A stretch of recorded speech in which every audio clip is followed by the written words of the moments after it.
Hi guys, it's Renisti back again with another FHM video, Season 4, Episode 4, documenting the rise of Barry McCockiner's road to the Stanley Cup. Now you might be looking at the top right corner and wondering, why is there no play game against blank? Or in this case, Anyang Halla. Well, in between ending last episode and starting this one, we have gotten another offer, this time in Norway of all places, with Gjøvik Hockey. Their record, as was Saskatoon's earlier in this season, is abysmal. Is the money good, however? Not even close. Goodbye. Oh my god. It's back. The rash. The stupid rash. Oh, it's haunting me. It's haunting me. That damn rash, man. First Emil Vero, now this Takebe. Wash your clothes, damn it. So due to the fact that Takebe decided to skip a few post-game showers, Sasaki's back in the lineup. And judging by how good he's been playing lately, we are screwed. And how good our forwards have been playing, we are additionally screwed. Probably not even grammatically correct, but I don't even care anymore. Game 1 against Anyang Halla. Let's just hope that we don't get pumped. Just a merciful OT loss. What a great way to start off the episode. Game 2 against Anyang Halla. We're at home. Let's see if we can actually win a game at home like we were able to do 20 times in a row last year. The same exact scoreline, except we get shafted and we lose in regulation. Barry, I swear, this is a second occurrence of a sophomore slump. Toledo, sure, we weren't exactly Kelly Cup favorites, but we went to the second round in our first try. And we even won a Deutschland Cup in our first season ever. Second season, we got killed by the best team in the East Coast, who then promptly choked in the next round, or after their best defenseman folded like a paper airplane. And last year, we go all the way to the finals. Granted, we choked big time. But we just lost to the playoff experience of Yokohama. Let's be real here. That's what they possessed, and that was the deciding factor here. I'm honestly worried for even the World Championships. What happens then? I'm worried for even the playoffs if we make it. What happens then? This is such a bad start to the episode. So 3 trades in a row between Boston and Carolina. Let's see what these are. Michael Bunting in exchange for the rights to Kyle Hegger, who... Whoa. Oh, he looks good. Okay. So Bunting's a Bruin. Zach Whitecloud, who was just traded to... Okay. And Travis Boyd to Vegas' AHL affiliate. Okay. You have unanswered... Another offer. Let's see if this record is also awful. Winterthur in the Swiss League, which is their second tier, if I'm not mistaken, want to offer you a job. So let's take a look at the team. Obviously, we got to give it some consideration. Hey, Alessio Bellieri, former Steelhead. Do we pursue... he's 33, maybe not. Whatever. The transfer deadline already passed. I'm not going to try and see. All right, so we'll take a look at the money. Nope. Hirota Sato has a strained hamstring. All right, so in this game against East Hokkaido, Shimizu's back because Abe once again got hurt. And I changed our defense around just a bit. Takebe's on the first pair for the very first time. Let's see how this goes. And we win. It's a Kentucky Fried Miracle. If it worked once, it can work twice. Let's see if we can go back to back against the Cranes. We cannot. We lose by 3 goals. At home. Shameful. Oh, Jesus Christ. Takahiro Ishikawa, dislocated shoulder. Out for at least a month. Yeah. I'm not delaying that because I'm not a cruel piece of crap. Now, for this game against Tohoku, you might be looking at the lines and thinking, Barry and Renisti, what the hell are you doing putting Shimizu as a second pair defenseman when he's a winger/center? Well, for one thing, the injury bug stung our defense, and they got us good. So we are strapped for options on the back end for quite some time, and there's not even a real free agent that we could use to, potentially salvage this season. But let's just hope for the best here. Oh my God. Hayata's hurt with a black eye. Wear a cage! Wear a bubble! I don't care! You can play! Oh my god! You know what? We're doing this game NHL style. Only 6 defensemen instead of 8. So let's see if Tohoku will anticipate this little surprise we have up our sleeve and be prepared for it. My guess is probably not.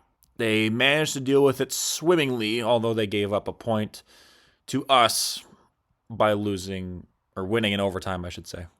Still, this is an awful episode. Oh my god. Once again, the NHL style structure against Yokohama. The best team in Japan, arguably. Let's see if we get our backends handed to us. That is exactly what the hell happened. 8-4. Another job offer. Let's see if the record is 1-30. What? It's a good team. Granted, the league sucks, but at least for, typical hockey fan standards, obviously I'm sure there's diehard fans, but you get the idea. It's the 4th tier of professional hockey in the United States. The Huntsville Havoc. Why are they offering us a job? Do we abandon this project and try and win an SPHL championship? I mean, it's not the worst idea. Even if the money's only $2,000 for one season, it's still mental that I'm actually considering this because, granted, it's a good team in this league. The league is not as good of a quality as the one we're in right now, but what's the point anymore? You know what? We're rejecting this. And what we're going to do instead is be a big brain and take a look at our tactics and see what the hell we need to do to make this team better. So what is the style that fits us? Really? Okay, well, I like the drop pass when I see it with my own eyes. My guess is that the tactics for special teams just don't really affect any of our guys, which is rather bizarre, but whatever. This 2-1-2, however, doesn't seem to be a good thing. Neither does this. The 1-2-2 lock. I think what we're doing was the 1-3-1 Boucher. Yeah, that's not an option anymore. Or the 2-1-2 even. Yeah, let's do 1-1-3. Man on man. No. Okay, we'll do that. Torpedo. No. Yeah, we'll do that. We'll do a 1-1-3 for the forecheck. Offensive zone attacking. We'll leave it at that because that doesn't seem to be the problem. Activated D. We'll do dump in. Oh my god, that's a slam dunk of a tactic. Okay, well, for one thing, increase the back checking. Increase our aggressiveness by quite a bit. Attacking will put it up a notch. Pressure will put it up a notch as well. Shooting, let's be a bit more, let's be a little less trigger happy. We'll pass a bit more, and we'll hit a bit more. So these are our revamped tactics. Changed a bit for whatever reason. Any sort of special teams or special teams tactics does nothing. I've scrolled through every single possible tactic on every possible scenario, and it doesn't affect any player, either great, good, bad, or terrible in any way. I've never seen this before. So we'll just hope that against Yokohama, our new tactics actually translate well. Hopefully these new tactics galvanize the guys. Let's do this. I don't care if it's a shootout win. We beat Yokohama. Finally. I think that's the first time this season. I think our players see that Barry and we both care.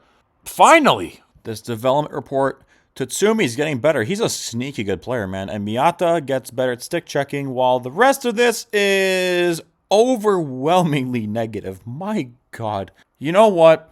Let's get rid of this whole second season syndrome BS, because I can't believe I'm saying this after all the offers we rejected, but if Barry does not win the ALIH, if he does not get past the first round of the playoffs, even if we lose in the finals the same way we did last year, we'll stay. Otherwise, we're gone. I know, it's preemptive. It's early to say that, but we need to go somewhere. We can't just, run around in circles, or doing the same thing and expecting different results. It has to click somewhere. He's not a complete idiot. I mean, Barry he's not exactly the sharpest tool in the shed. I mean, people have said that he has a beef patty for brains, but you get the idea. You get the idea. He's not an idiot. He was the ALIH Coach of the Year and GM of the Year in his third year of even knowing anything about hockey. He beat out experienced GMs who've been doing this stuff for decades.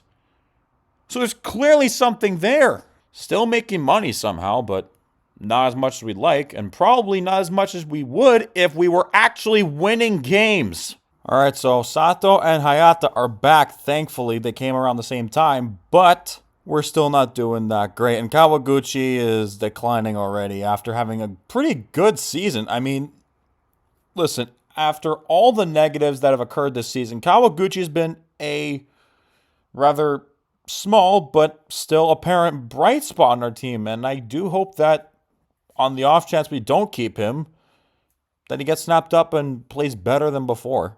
Because he really, really blew all expectations of him out of the water. Now, let's get this game underway against Tohoku. It was a goal fest, but we lost said goal fest in a shootout. Oh my God. Sidney Crosby will miss 7 months because of massive eye trauma. That would suck if that ends up killing his career. He's 39 in the game. That might be it for Sid. That is awful. And to finish off this episode, before our last one of the regular season, let's see how this game goes against Tohoku. And we lose 6-3. We were 2-5-3 this episode, which is not great. So, will we bounce back in time for the playoffs? If we even make it, there's still no certainty that we're actually going to get it done. I think Hokkaido may have clinched. I'm not 100% sure. We're getting close, though. But we are a long way away from being Hokkaido. They're clearly the best team in Japan. I mean, you can see it for yourself. 31 games, 64 points. That was near what we were last year. But we have 30 games and 41 points. So, what happens with Barry? Is his job on the line? It's not blue like it was before. Thankfully, our team owner patience is relatively high, but wow, man. This is awful. And somehow, we were at 100. The fact that our fans are at 89 happiness still, we might have the most optimistic fans in all of hockey. Great fans, I'm sure, but the most optimistic. That I am certain of. With all that out of the way, though, that is it. That is all, guys. Thank you very much for watching. If you liked it, please remember to like and subscribe. I'll see you guys later.